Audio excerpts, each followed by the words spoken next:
Hello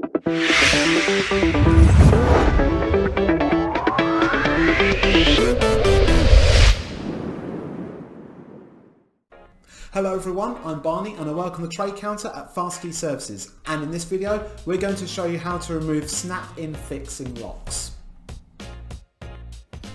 Okay, so this is our locker that we're going to be working on here, and the lock we're going to remove is this one here. So we are going to need a couple of tools for this one, so we're going to need a working key or a master key and a Phillips head screwdriver. Okay, so let's go and remove the lock now. So first things first, unlock the locker, turn it back to lock position, take the key out. Next we're going to remove the cam, so let's do that now. Just like so. So use your Phillips head screwdriver. Again, it will vary depending on what lock is fitted and what screw is going to be in there.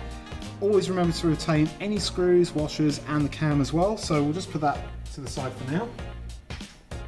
And our screwdriver tools.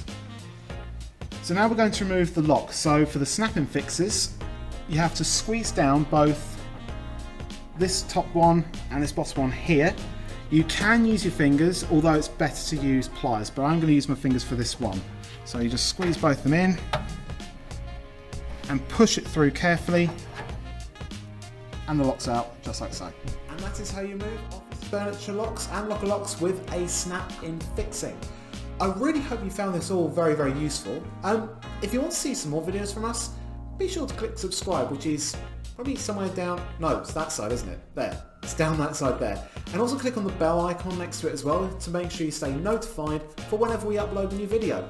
With that said, thank you very much for watching once again, and we'll see you in the next video.